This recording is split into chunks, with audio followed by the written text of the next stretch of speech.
Tuhan sertamu dan sertamu juga. Inilah Injil Yesus Kristus menurut Santo Matius.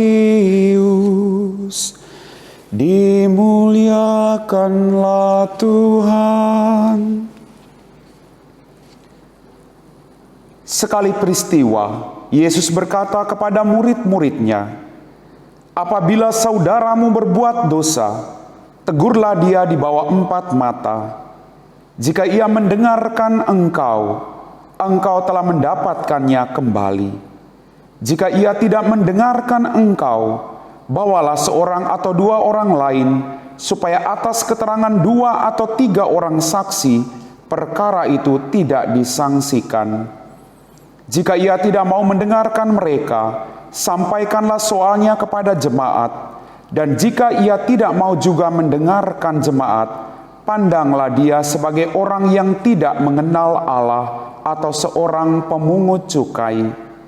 Aku berkata kepadamu, sungguh apa yang kamu ikat di dunia ini akan terikat di surga, dan apa yang kamu lepaskan di dunia ini akan terlepas di surga. Dan lagi aku berkata kepadamu, jika 2 orang di antaramu di dunia ini sepakat meminta apapun, permintaan mereka itu akan dikabulkan oleh Bapa-Ku yang di surga. Sebab di mana 2 atau 3 orang berkumpul demi nama-Ku, Aku hadir di tengah-tengah mereka." Berbahagialah kita yang mendengarkan sabda Tuhan dan tekun melaksanakannya. Sabda-Mu adalah jalan, kebenaran dan hidup kami. Bapak, Ibu, saudara-saudari, adik-adik kaum muda yang terkasih, apa kabar hari ini? Saya percaya kesehatan dan berkat berlimpah dari Tuhan selalu menaungi hidup Anda semua. Dalam bacaan pertama dari nubuat Yeskiel dikatakan, ketika ada orang yang berbuat salah, kita bertanggung jawab untuk mengantar orang itu ke jalan yang benar. Kita bertanggung jawab untuk menasihati orang lain supaya dia bisa kembali ke jalan yang benar.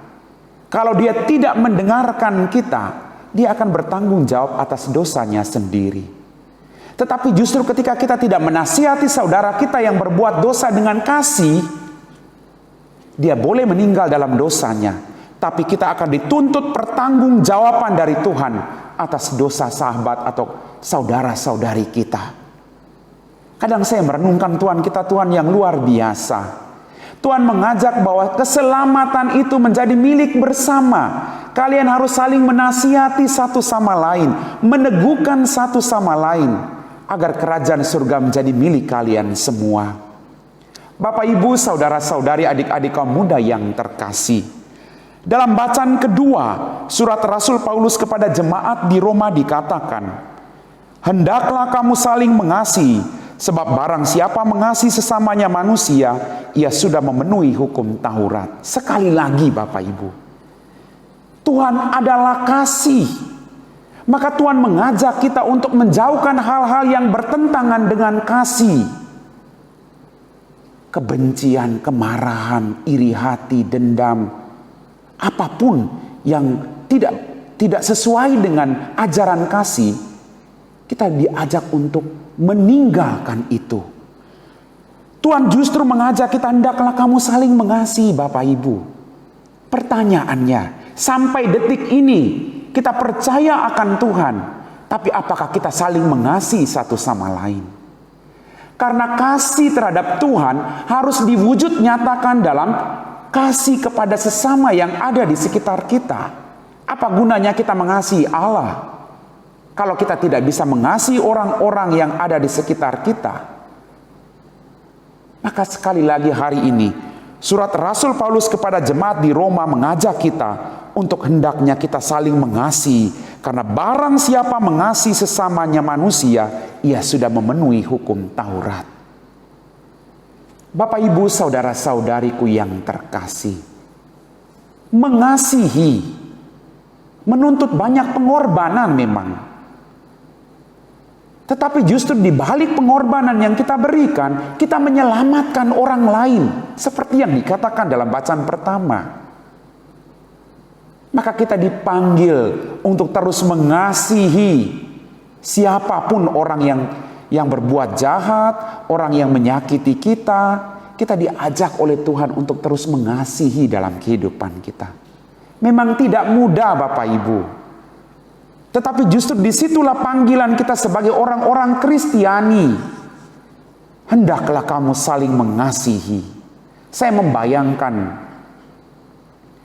kalau Tuhan tidak memaafkan kesalahan dan dosa-dosa kita, Tuhan mengatakan, kamu sudah menyakiti hati saya, kamu sudah melukai perasaan saya tidak akan mengampuni kamu. Mau jadi apa Anda dan saya Bapak Ibu? Kalau Tuhan melakukan itu. Tetapi tidak demikian. Tuhan mengajarkan kasih bagi kita. Dan kasih yang diajarkan kepada Tuhan menyembuhkan banyak orang, menyelamatkan banyak orang. Kasih itu menyelamatkan. Kasih tidak mematikan orang, tetapi kasih itu menyelamatkan semua orang dalam kehidupan kita. Bapak Ibu, saudara-saudari, adik-adik kaum muda yang terkasih. Dalam bacaan Injil tadi kita mendengar Tuhan Yesus sendiri yang berbicara, bukan Romo Jack. Tuhan Yesus berbicara, apabila saudaramu berbuat dosa, tegurlah dia di bawah 4 mata. Sekali lagi, kasih ditegakkan oleh Tuhan. Kalau saudaramu berbuat salah, tegurlah dia secara baik-baik di bawah 4 mata. Dan jika dia mendengarkan engkau sudah memperoleh keselamatan. Dan dia juga memperoleh keselamatan dalam hidupnya. Jadi sekali lagi, kalau dia tidak mendengarkan engkau, bawalah lebih dari 1 atau 2 orang lagi. Tuhan mengajak kita untuk terus mengasihi dengan berbagai cara. Bapak Ibu, saudara-saudari, adik-adik kaum muda yang terkasih. Sekali lagi, jika seorang berdoa atau 2-3 orang berdoa di dalam namaku, percayalah Tuhan akan menyelamatkan.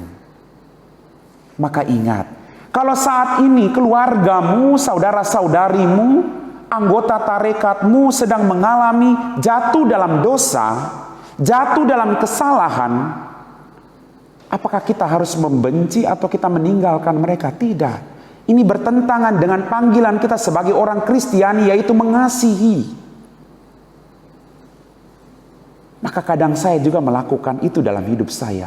Tapi saya diingatkan oleh Tuhan sekali lagi. Kalau saudaramu berbuat dosa, tegurlah dia. Agar dia juga memperoleh keselamatan dalam hidup ini. Kita tidak perlu menceritakan kelemahan orang lain. Tapi kita berjuang untuk merangkul orang-orang lain yang berbuat salah. Agar mereka boleh melihat cinta kasih Allah dalam dirimu. Bukankah kita ini sebagai perpanjangan tangan Tuhan? Bukankah kita setiap hari mendengarkan firman Tuhan? Kita diajak untuk menerapkan firman Tuhan yang kita dengar dalam kehidupan dan tindakan kita setiap hari. Maka kalau saudaramu berbuat dosa, tegurlah dia secara baik-baik di bawah 4 mata. Dan percayalah, dia akan mendengarkan engkau dengan teguran itu. Kadang, sekali lagi, kadang maksud kita baik, tetapi cara kita kurang baik sehingga tidak diterima oleh orang lain. Maksud baik harus disertai dengan cara yang baik, supaya orang bisa menerima pendapat kita dalam kehidupan ini. Bapak, Ibu, saudara-saudari, adik-adik kaum muda yang terkasih. Sekali lagi, mari Tuhan menekankan tadi. Kalau 1-2 orang meminta untuk pertobatan saudara-saudarinya, pasti hal itu akan terjadi. Maka mari kita berkumpul bersama. Kita mendoakan orang-orang yang mungkin menyakiti kita. Kita duduk berkumpul untuk mendoakan orang-orang yang mungkin melukai perasaan kita. Dan percayalah, Tuhan akan mendengarkan doa-doa kita.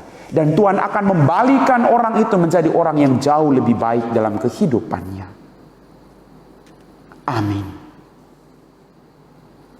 Marilah berdoa.